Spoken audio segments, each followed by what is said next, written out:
Robert Brandom, in his book published in 2009 called Reason in Philosophy, Animating Ideas. In part 2 of that book, he talks about what is important, what is constitutive of us as human beings, what is maybe the differential specific, or what makes us a separate species, or even a separate genus of living things or things in general. So it's basically that we are normative beings. We are at base normative beings, right? So what would that mean? That would mean that we can lead ourselves, we can guide ourselves by certain norms, which are a species of concepts. So we are not simply sentient beings, meaning that we feel and we sense and we have sensory apparatus, perceptual apparatus, that we can sense the world around us and respond to natural causes that affect us. But we also can guide ourselves by our own reasoning, by our own conceptual frameworks, in that we can conceive how things should be, right? So we are also sapient beings in addition to being sentient beings. It is not entirely clear how an evolutionary account could explain that categorical jump or that categorical novum of human beings being sapient while all other living things are merely sentient. But that's beside the point here. What is at issue centrally here is that we are a certain type of being which perhaps can grant us, not perhaps, but certainly can grant us a certain form of freedom that other living beings do not have. And also with that freedom comes responsibility as a correlate of it. So it's not just responsibility, but it's also authority and commitment that we are able to confirm on ourselves and those around us. So animals perhaps can be looked at as moral or normative objects, so they may be looked at as relevant in our ethical frameworks regarding what we shall do in the world, but they can hardly be looked at as ethical subjects, meaning that they are able to be held properly or accurately be held as ethically responsible beings, so morally responsible beings. So perhaps the differential here is that human beings are able to guide themselves by concepts or by freedom, by normative constraints and not simply natural constraints. So that will mean that we respond to reasons and not simply causes. Well, that's a possible form of understanding the difference between humans and animals, for instance.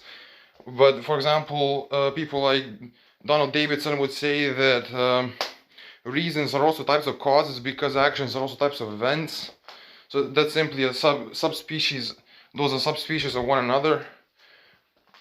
But basically, the point here is that we have a categorical difference between ourselves and other living beings in the world, where we have a certain higher status, perhaps, that animals do not have. So what is important here to emphasize and pay attention to are the concepts of normative statuses, normative attitudes that Brandom talks about in some of his lectures that you can find on YouTube.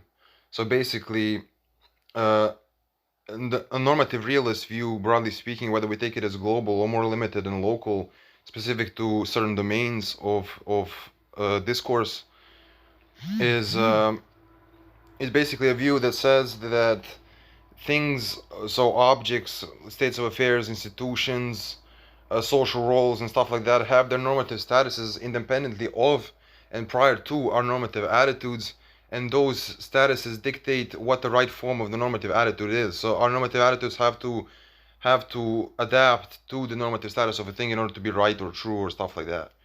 On the other hand, we have a normative anti-realist view, broadly speaking, which says that our normative attitudes actually dictate what normative statuses things can have. So things do not have normative status independently of our attitudes, but our attitudes confer those normative statuses or give those normative statuses to those things that we evaluate that we normatively appraise, whether as good or bad, whether we evaluate it positively or negatively, or doesn't really matter. But that's the point. Brandom uses Carnot's position regarding semantics as the linguistic analog of practical normative commitments. So once we fix the meanings of terms, the truth value of the sentences which they appear is no longer up to us and is settled by the world. We may say by the tribunal of experience. In a similar vein, once we decide to take upon ourselves certain responsibility, which is normative force, the implication of those norms is not up to us to decide normative content. But as in the case of language, no prior use of those norms or terms completely determines the way we must use them in any later time. So we also decide partly on the content of those norms.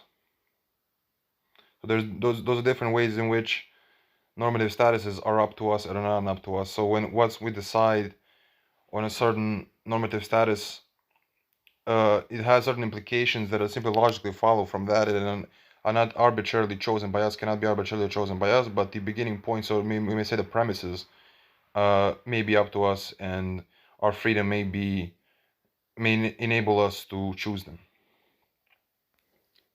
So Brandom offers us basically three models on normative bindingness, or three models on normativity. And normativity is both political and moral and social and legal, right? So he says basically that the more traditional accounts of normativity have focused on or have thought that normative statuses are independent of normative attitudes of people who are in relation to them. And the first model he discusses is the Enlightenment model, which is basically the beginning of a more, we could say, subjectivist or anti-realist view of normativity, which says that, uh, which emphasizes the attitude dependence of normative statuses. So we have, in that model, we have the authority figure, which is the source of the normative status, and under them we have their subordinates, whose attitudes that change nothing, and they are subordinate even if they don't accept that consciously, explicitly. So the authority figure is prescribing or demanding obedience from their subordinates. Authority figure could be a ruler, a king, or perhaps a president. Well, that's a bit later, but perhaps the rule of the majority, right? And so he's prescribing values, prescribing norms, or demanding obedience from the subordinates, and the subordinates are responsible to him. So this is an asymmetrical relation, and the authority figure and their subordinates are on different levels of social importance or authority. For the model of enlightenment, we could mention people like Rousseau or people like Locke or Hobbes, who emphasize the social contract theory of political or social organization, where most people are kind of sacrificing some of their rights in order for their other rights to be protected by the state, which has the authority to enforce the law and enforce the social contract, which all people have tacitly or unconsciously, either unconsciously or consciously, explicitly endorsed and accepted. So the second model of normative bindingness or normativity, which is also presented in the second chapter of Brandom's Reason in Philosophy, we have what can be called Kant's model, right? Or Kant's model, however you want to pronounce that, where the authority and the subordinate are basically in one and the same person, in one and the same subject, in one and the same consciousness, we could say. So the person who is free, who exercises his rationality in being moral and acting morally, following duty or following law, the moral law, the authority and the authoritative figure and the figure who is responsible to that authority are basically the same person, and the authority is basically one part of that person, or maybe the highest part or the deepest or innermost part of him, which is his reason, his practical reason. And what is subordinate to that is basically supposed to be man's inclinations or their desires, their ordinary tendencies in life and in action. And the subject, the same person, is the enforcer of the normative status and its affectee. And the third model that Brandom talks about is basically Hegel's model, where Hegel emphasizes that normativity and the authority and responsibility are basically social phenomena, so they cannot really be talked about only within a single subject, as Kant would like to talk about them. But we need at least two people, and at large we need basically the whole society for that to work. So we have the self and we have the other or others, which stand beside each other on the same level, basically. So this relation, this normative relation, is symmetrical because the self and the other are both authoritative and responsible. So it's sort of like Kant, where this same person is both authoritative and responsible, but the responsibility of your authority is basically in the other person, and the authority of your responsibility is basically another person. So it's not an internal relation within one subject. It's basically the relation of mutual recognition between at least two subjects, where their identity, their social identity, and their identity as selves is basically constituted by that mutual relation between them. Okay, so that has been it for now. I hope you enjoyed it, enjoyed the video, and perhaps learned something from it.